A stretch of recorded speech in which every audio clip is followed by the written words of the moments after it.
Reka tubifurize ibihe byiza cyane mwese mukurikiye Emi Pro Media, turabifuriza kugubwa neza aho muri hirya no hino ku isi.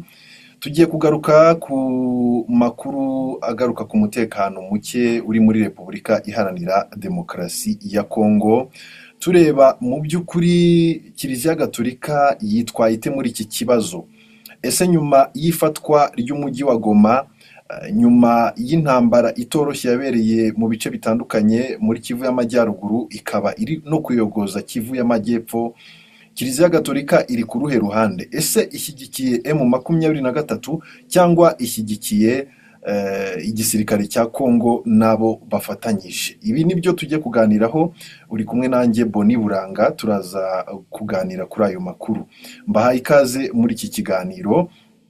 Kuri ubu umutwe wa M23 usumbirije bikomeye cyane igisirikare cya leta ya Kongo FARDC nabo bafatanyije, cyane cyane kuri ubu imirwano iri kubera muri Kivu y'Amajyepfo hafi y'ikibuga cy'indege cya Kavumu. Ni ikibuga cy'indege cyagiye cyifashishwa n'igisirikare cya Kongo mu buryo butandukanye, mu gufasha igisirikare kubona intwaro muri Kivu y'Amajyaruguru n'ahandi. Cyagiye cyifashishwa kandi guhagurutsa za drone n'indege zitandukanye. M23 rero nyuma yo gufata umujyi wa Goma, ikaba iri kugerageza uko yafata n'umujyi wa Bukavu. Ubwo bari kugenda bafata uduce dutandukanye muri teritwari ya Karehe muri Kivu y'Amajyepfo, bagana muri uwo murwa mukuru wa Kivu y'Amajyepfo ari wo Bukavu. Haherutse no guterana inama y'abakuru b'ibihugu ba SADC, ni umuryango w'ibihugu bya Afurika y'Amajyepfo, ndetse na EAC, East African Community, ni umuryango w'ibihugu bya Afurika y'Uburasirazuba. Havuzwemo ibintu byinshi bitandukanye, havugwamo uburyo hagomba guhuzwa ibiganiro by'i Rwanda byari bigamije gucubya umwuka mubi uri hagati y'u Rwanda na Kongo. Bikaba byahuzwa n'ibiganiro by'i Nairobi, aho Repubulika Iharanira Demokarasi ya Kongo igomba kuganira n'imitwe yitwaje intwaro. Bakaba barasabye rero ko habaho ibiganiro bigamije gushakira igisubizo ibi bibazo biri muri Kongo. Kiliziya Gatolika rero ihagaze ite? Kiliziya Gatolika muri rusange, duhereye ku mushumba wa Kiliziya Gatolika Papa Francis, ashyigikiye iki cyangwa se avuga iki? Ari ku ruhande rwa M23? Ari ku ruhande rw'igisirikare cya Kongo? Reka nkubwire ukuntu bimeze. Kiliziya Gatolika nka kiliziya nyine, nk'abantu bahagarariye iby'imyemerere, icyo nakubwira cyo nuko bahagaze neza muri iki kibazo. Kandi duhereye ku mushumba wa Kiliziya Gatolika Papa Francis, barasaba ko hashakwa inzira y'ibiganiro. Inzira y'ibiganiro niyo bavuga yuko ishobora kuba yakemura ibi bibazo. Hari inshuro nyinshi bagiye bashinja Kiliziya Gatolika ishami rya Kongo ko yaba ijya mu bintu bya politike cyane, ariko kuri iyi nshuro siko bimeze. Kuva ku rwego rwo hejuru kwa Papa kugera ndetse no muri Kongo, kuri Karidinali uhari Fridolin Ambongo, Archbishop wa Kinshasa, bagiye bagaragaza yuko inzira y'amahoro ariyo yakemura ibi bibazo. Papa Francis yongeye gusaba yuko inzira y'ibiganiro yakomeza, ndetse inshuro zitandukanye, cyane cyane mu kwezi kwa mbere k'uyu mwaka 2025, yagiye asaba yuko habaho gusengera Repubulika Iharanira Demokarasi ya Kongo, ndetse anasengera n'ibindi bice muri rusange bizahajwe n'intambara hirya no hino ku isi. Gusa reka ngaruke kuri uyu mukardinali Fridolin Ambongo. Uyu ni umukardinali ukomeye cyane, ni umukardinali ufite izina rikomeye hariya muri Repubulika Iharanira Demokarasi ya Kongo. Ntabwo yagiye yita ku kuba yashwana n'ubutegetsi buriho, dore ko ari uruzinduko yigeze azamo mu Rwanda mu minsi yashize, ndetse abayobozi ba Kongo babifata nabi bikomeye. Baravuga bati ko twe dushinja u Rwanda kuba rwaba rukorana na M23, ni gute wagira iki gikorwa witabira i Kigali? ariko ntibyamubujije kuza bitewe na gahunda zari zimuzanye. Kuri ubu rero ku munsi wo ku cyumweru gishize, ku munsi wo ku cyumweru ejo bundi yayoboye amasengesho yo gusabira Kongo. Yayoboye amasengesho yo gusabira Kongo, aravuga ati rwose musabire igihugu cya Kongo, musabire igihugu cya Kongo habeho amahoro, ariko yatangaje ati nta kindi gihe dufite cyo gutakaza. Iki ni igihe cy'uko hatangira ibiganiro.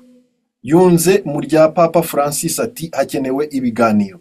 Ni ibintu byagiye byirengagizwa n'abayobozi bariho muri Kongo, aho perezida w'icyo gihugu Felix Antoine Tshisekedi yagiye yanga kuganira n'umutwe wa M23, agashaka kwerekana ko ibibazo bizakemuka rwose ku gitutu cy'intambara.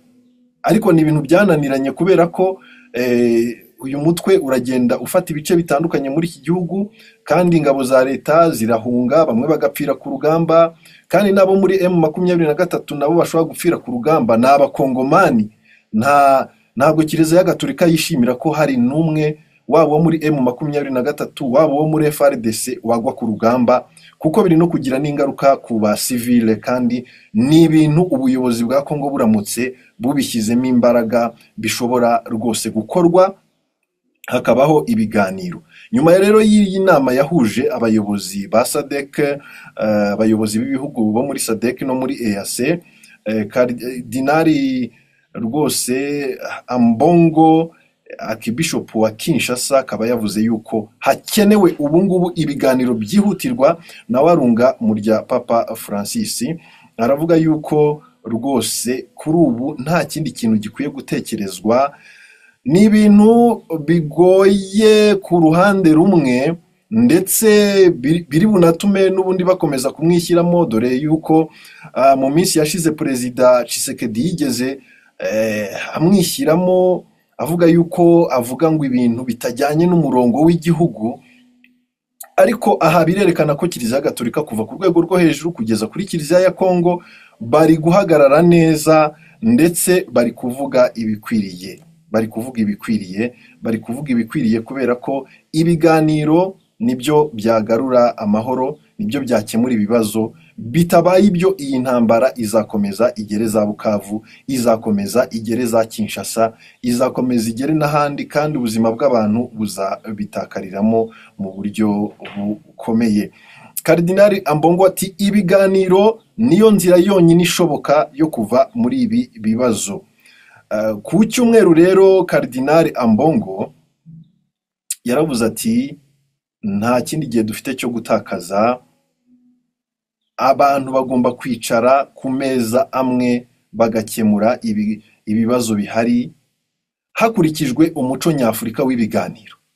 Ngira ngo twagiye tubona ahantu hagiye haba amakimbirane hirya no hino ku isi, tunahereye ku byo twigira inaha iwacu. Hari jenoside yakorewe abatutsi mu Rwanda mu 1994 yahagaritswe na RPF. Nyuma yaho hari crisis, hari ikibazo, kutumvikana kw'abantu, urwikekwe mu bantu. Ibyo bintu byakemuwe n'iki? N'ibiganiro. Twe muri Afurika dufite umuco wo kuba twaganira tugashakira ibibazo ibisubizo.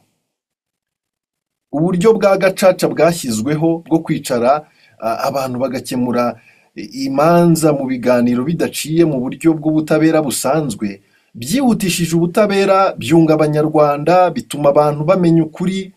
Uyu mukardinali Ambongo nawe aravuga ati hano muri Kongo n'ahandi muri Afurika hari uburyo bwo kuba twaganira, hari uburyo bwo kuba ibibazo byakemurwa abantu bicaye ku meza, bakareba ibyo badahurizaho bakabishakira igisubizo. Ubwo rero hari inama y'abepiskopi yitwa Senko, yayisabye ati muze duhurize hamwe, ndetse na Kiliziya Gatolika muri Kongo, niba dushaka ko igihugu cyacu kitarimbuka, nimureke dushaka uburyo twakangurira leta gushyiraho ibiganiro. Ati ibiganiro ni ijambo ritagatifu, ni ijambo rishobora kudufasha kuva muri iki kibazo, kandi bitabaye ibyo iki gihugu kizazimira, iki gihugu kizasenyagurika mu buryo bukomeye. Nguko uko rero Kiliziya Gatolika ihagaze kuri iki kibazo cya leta ya Kongo n'umutwe wa M23. Kiliziya Gatolika kuva ku rwego rwo kwa Papa kugeza kuri Kiliziya Gatolika ya Kongo ntabwo bari kurya indimi muri iyi minsi, ntabwo bashyigikiye M23 ijana ku ijana, ngo bayijye inyuma, ibintu byose ivuze cyangwa ibyo ikoze babyemere. Nta nubwo bashyigikiye leta ya Kongo ijana ku ijana, bo bashyigikiye amahoro. Bavuga yuko wenda mu byo M23 ivuga hashobora kuba harimo ukuri, bakavuga yuko wenda mu byo leta ya Kongo ivuga hashobora kuba harimo ukuri, ariko bakavuga bati twe ntitugiye kubyivangamo, ariko inama twabagira ni inama y'ibiganiro, ni inama yo gushaka uburyo ibi bibazo byakemuka mu mahoro, ni inama yo gushaka uburyo abaturage bahabwa amahoro n'umutekano, ni inama yo gushaka amahoro. Kandi amahoro aramutse abonetse ku baturage, ari byo M23 iharanira, byaba bigezweho, kuko M23 ivuga yuko abaturage bo mu burasirazuba bwa Kongo bagiye birengagizwa, maze ingengabitekerezo ya jenoside yinjijwe n'abasize bakoze jenoside mu Rwanda bakayinjiza muri Kongo, yakwiriye muri kariya gace, gatuma abo mu bwoko bw'abatutsi b'abakongomani bicwa, abandi bakanyagwa ibyabo, abandi bagahunga.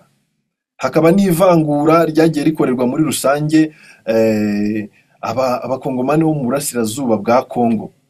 Ubwo ntituvuze ku byo hari ibyo muri Kivu y'Amajyaruguru, hari n'ibindi biri muri Kivu y'Amajyepfo, ahari ubwicanyi mu Minembwe, hariya ahabarizwa Abanyamurenge, aho bari gukorerwa igisa na jenoside, bikozwe na leta ya Kongo, bikozwe n'igisirikare cya Kongo.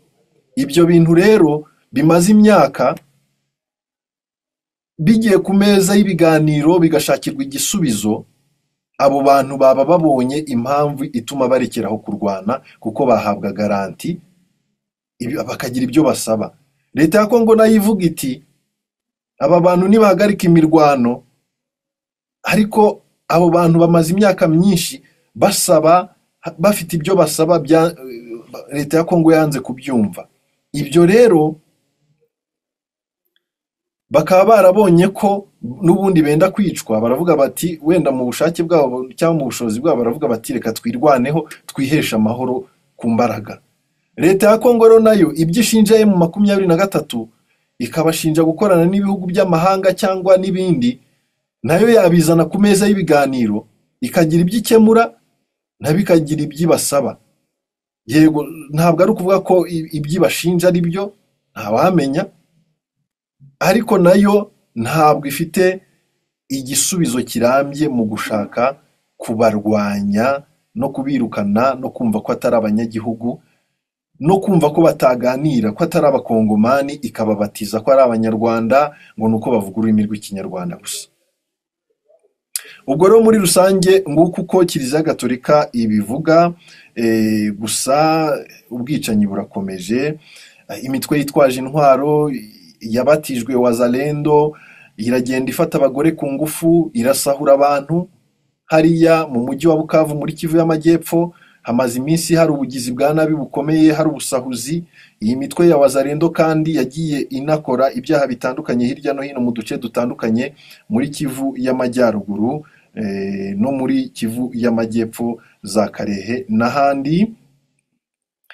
Kiliziya Gatolika rero ishyigikiye ko habaho ibiganiro, nk'uko n'ubundi iyi nama ya EAC na SADC yabyemeje, ikavuga yuko hakwiye guhuzwa ibiganiro bya Rwanda n'ibya Nairobi, hakwiye gushyirwaho gahunda zitandukanye, bagashaka uburyo ikibuga cy'indege cya Goma cyakongera gufungurwa kugira ngo imirimo yacyo ikomeze, bagashaka uburyo hakorwa byinshi ariko bigamije agahenge, hagashyirwaho inzira y'ibiganiro, hagashyirwaho inzira yo gushakira ibisubizo mu biganiro hatifashishijwe intambara. Intambara irasenya, intambara ntiyubaka, intambara ni uburyo bushobora gukoreshwa ari uko ibindi bintu byose byananiranye.